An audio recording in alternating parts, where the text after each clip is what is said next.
I know it was 2018 was when you came on as the head coach at Mount A, I believe. Yep.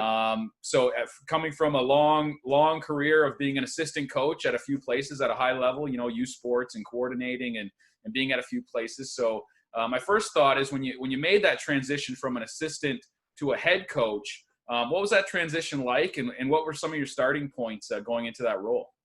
Well, when I used to work for Coach Cummins at Acadia, he used to say the distance between the assistant coach and the head coach's desk is a lot further than you think. He had a term for it. I'm not sure what the distance is, but now that I am a head coach, I can say that's true. And if I had to restart it, and looking in hindsight, would have done some stuff differently initially and stuff, but it was pretty big learning curve. It's something I always wanted to do. So you always have some ideas about how you would do things, and you take a little bit from everybody. So you take a little bit from Coach Bindon, who was my head coach at John Abbott College. You take a little bit from Marcel Belfay, who I had, who's a fantastic coach, who's the new coach at Ottawa U, and been a head coach in the CFL. So I took a lot from him.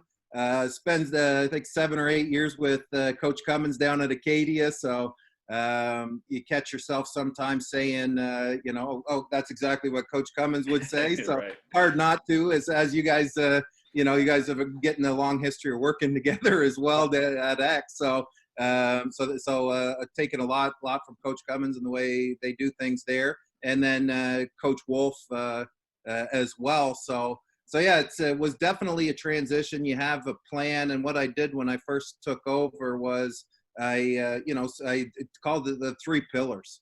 So here's how I want to build the program. So from a retention standpoint and development, so all the academic structure and just the health and wellness and keeping the players on campus and development. And then what we wanted to do, another pillar for us, is the recruiting piece.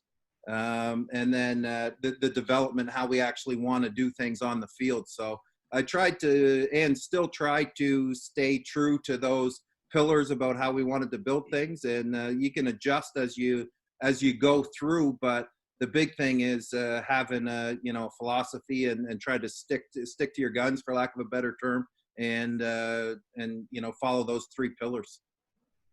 Along those lines, you mentioned just, as much as you think you're prepared going into the role as a head coach, really, and you can have outline some great detailed plans, obviously, as you have, but it really is, as you know, it comes down to those things you are unforeseen, right? Those things that pop up that you can't plan for, and it's about your ability to handle those things, right?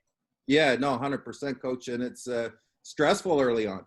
Because as the assistant, you're not dealing with you're not the face of the program, for the lack of a better term, and it's the first time you're dealing with some of these issues. As an assistant coach, you go home and sleep a little bit easier, but as the head coach, when you're ultimately responsible for everything that's going on, it's weighs a little heavier on you at night, and so a lot more sleepless nights. Let's put it that way. Yeah, there's no manual for those things that pop up, right? Last second. Yeah, no, exactly. So it's good. I felt prepared a lot in terms of just been a video guy, so I know what the video is like. I've been a defensive coordinator, special teams coordinator. So from an actual football on field, I felt very prepared, but it's the little things that you don't really think of that pop up that keep you up at night. It's not necessarily the X's and O's or the practice plans, all the fun stuff. It's a lot of the other stuff that are outside of that, and maybe even outside of your area of control, which Right. keep you up at night.